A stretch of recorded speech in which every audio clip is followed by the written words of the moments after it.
अगर तुम सोचते हो कि तुम बहुत छोटे हो इसलिए तुम कुछ नहीं कर सकते, तो ये कहानी तुम्हारे लिए है, क्योंकि कभी कभी सबसे छोटा दोस्त ही जंगल का सबसे बड़ा हीरो बन जाता है। एक बार की बात है, रंगून जंगल नाम का एक अद्भुत स्थान था, जहां पेड़ों की पत्तियों पर मोतियों जैसी ओस चमकती थी, नदियां ऐसे गुनगुनाती थीं जैसे कोई लोरी सुना रही हो, और हर जानवर के दिल में दोस्ती और हिम्मत की एक खास जगह थी। इस जंगल का राजा था एक ताकतवर, बहादुर और दिलदार शेर, रुद्र। उसके लंबे सुनहरे रेशमी बाल धूप में ऐसे चमकते जैसे सोने का ताज हो, और उसकी आंखों की गहराई में पूरी दुनिया की कहानियां छिपी हों। लेकिन राजा होना आसान नहीं था। उसे हर दिन जंगल को शिकारी, आग और लालच से बचाना पड़ता था। और उसी जंगल के एक कोने में एक छोटे से बिल में रहता था सबसे नटखट, सबसे जिद्दी और सबसे शरारती चूहा, चिंटू। चिंटू का शरीर भले ही छोटा था, पर उसका दिल वो किसी पहाड़ से कम नहीं था।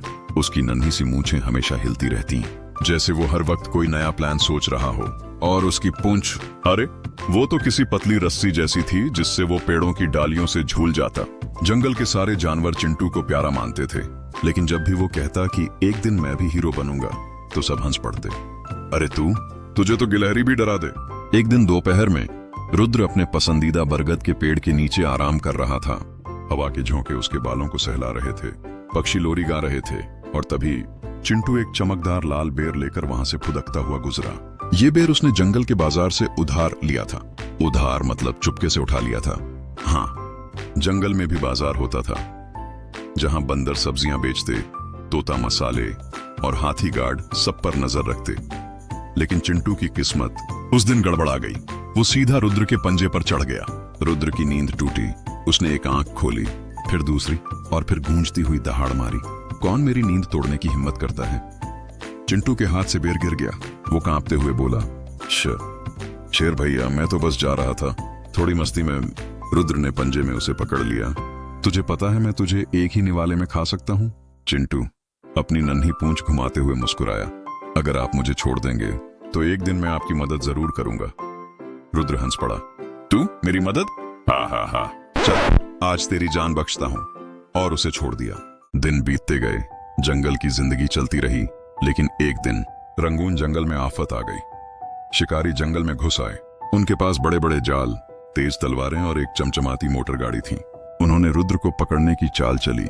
एक विशाल मांस का टुकड़ा पेड़ के नीचे रखा, और जैसे ही रुद्र उसके पास पहुंचा, एक मजबूत जाल ऊपर से गिरा और उसे पेड़ से लटका दिया। रुद्र ने पूरी ताकत लगाई, लेकिन रस्सियां इतनी मोटी थीं कि टूटने का नाम ही नहीं ले रही थीं।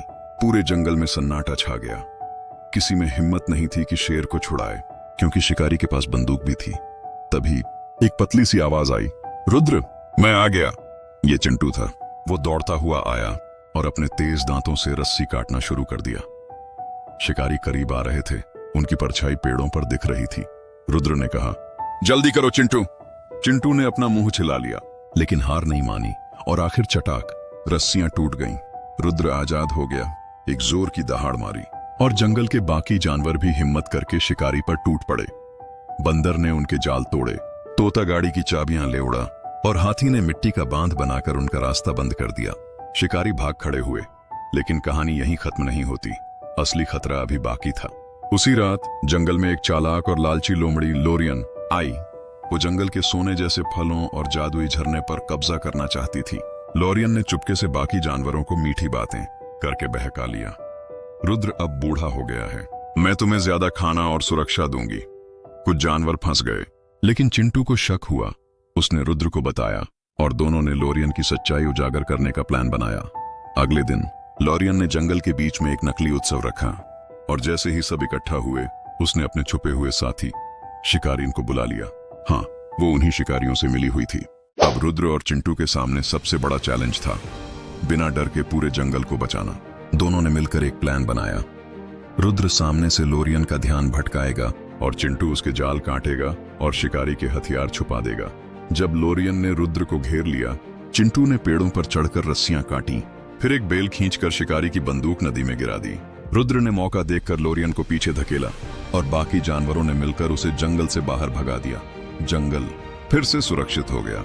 रुद्र ने पूरे जंगल के सामने कहा, आज अगर रंगून जंगल बचा है तो सिर्फ चिंटू की वजह से। वो सिर्फ मेरा नहीं, पूरे जंगल का हीरो है। पूरा जंगल तालियों और जयकारों से गूंज उठा। चिंटू ने हंसकर कहा, दोस्तों, आकार नहीं, हिम्मत मायने रखती है। और याद रखना, असली ताकत एकजुट होकर लड़ने में है। और उस दिन से रुद्र और चिंटू हर खतरे का सामना साथ करते, हर बच्चे को यह सिखाते कि कभी किसी को छोटा मत समझो और बुराई से लड़ने में देर मत करो। लाइक करो अगर तुम्हें लगता है कि तुम भी चिंटू की तरह एक दिन हीरो बन सकते हो। कमेंट में अपना पसंदीदा हिस्सा बताओ और शेयर करो ताकि तुम्हारे दोस्त भी सीखें कि छोटी सी मदद भी किसी की जिंदगी बदल सकती है। सब्सक्राइब करो रंगून जंगल की अगली कहानी के लिए, क्योंकि ये सिर्फ कहानी नहीं, एक रोमांच है जो तुम्हें हमेशा याद रहेगा।